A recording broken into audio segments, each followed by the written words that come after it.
करण जौहर की फिल्म जुग जुग जियो पर स्क्रिप्ट चुराने के आरोप लगे हैं, इसलिए काफी बवाल हो रहा है। लेकिन मैं आपको याद दिला दूं कि ऐसा पहला मौका नहीं है जब किसी तरह की चोरी का इल्जाम करण जौहर के प्रोडक्शन हाउस पर लगा हो। मैंने ही आपको वो कहानी बताई थी जो फिल्म कुर्बान से जुड़ी थी।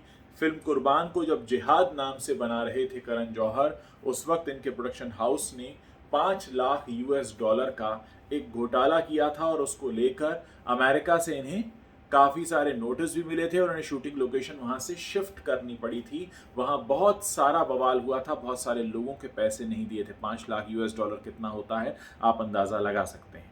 ये वही करण जौहर हैं जब इनके घर से वो एक पार्टी वाला वीडियो आया था और उसके कुछ ही दिनों बाद ये ऑस्ट्रेलिया के IFFM में पार्टिसिपेट करने पहुंचे थे और वहां इनसे फ्लैग होस्टिंग कराई थी।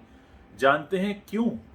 क्योंकि इनके कैंप को मस्का लगाना था वहां के IFFM ऑर्गेनाइजर को। और ये सब कब हुआ था? जब वहां पर इंडियन ओरिजिन की कौशल्या वघेला मौजूद थी। वही कौशल्या वघेला जो पहली बार मेंबर ऑफ पार्लियामेंट बनी थी, लेकिन उनके हक को मारकर करण जौहर को आगे रखा गया था फ्लैग होस्टिंग कराने के लिए। और जबकि कुछ ही दिन पहले वो पार्टी वाला वीडियो सामने आया था। ये तमाम बातें मैं अपने प्लेटफॉर्म पर आपको बताता रहा हूं और आपको ये भी बताता रहा हूं कि कैसे हमारा मीडिया इस तरह की खबरों को या तो आपको बताता नहीं है या जानबूझकर छिपाता रहता है। फिर भी इंटरनेशनल मीडिया में ये खबरें आती हैं, मेरे बाहर के दर्शक मुझे ये खबरें भेजते हैं और बहुत से वो लोग, मैं उनका शुक्रगुजार हूं, जो मुझे समय समय पर अपनी आंखों देखी खुद फोन करके बताते हैं कि सर हमारे सामने ये हुआ था।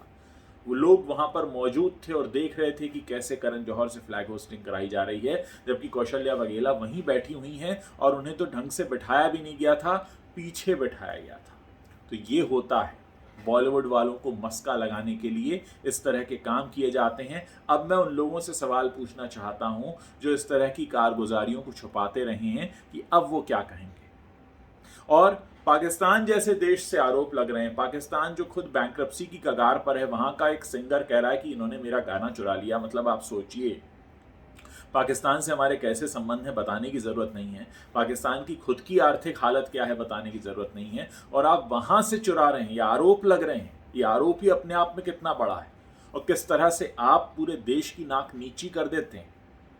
इस देश में रहने वाले हर व्यक्ति की नाक नीची हो गई है जब से वो आरोप लगाए कि साहब इन्होंने हमारा गाना चुरा लिया, बिना पूछे हमसे ले लिया, हमको बताया भी नहीं, पूछा भी नहीं, और अपने फायदे के लिए, पैसा बनाने के लिए, नोट कमाने के लिए, आर्थिक मुनाफे के लिए इन्होंने हमारी चीज का इस्तेमाल कर लिया। यानी एक व्यक्ति ने जो अपना क्रिएटिव गाना तैयार किया था, आपने उसको चुराया और अपने मुनाफे के लिए उसको इस्तेमाल कर लिया, उसको बताया नहीं। ऐसे आरोप लग रहे हैं और अभी तक कोई सफाई भी नहीं आई है। ये अपने आप में इससे भी बड़ी बात है।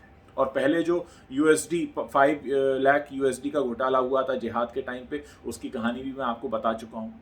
चाहिए तो आपको लिंक फिर से शेयर कर दे रहा हूँ, आप उस कहानी को फिर से देख सकते हैं। तो ये वो बातें हैं जिनका सामने आना बहुत ज़रूरी है और इसीलिए मैं समय समय पर आकर आपको वो बातें बताता रहता हूँ। अब आप मुझे बताइए कि ऐसा कौन सा दूसरा चैनल है जो आपको इस तरह की खबरें बताता है? कोई नहीं मिलेगा आपको, क्योंकि सबको अपना PR मेंटेन करना है, इसलिए ऐसी खबरों पर पर्दा डाल दिया जाता है।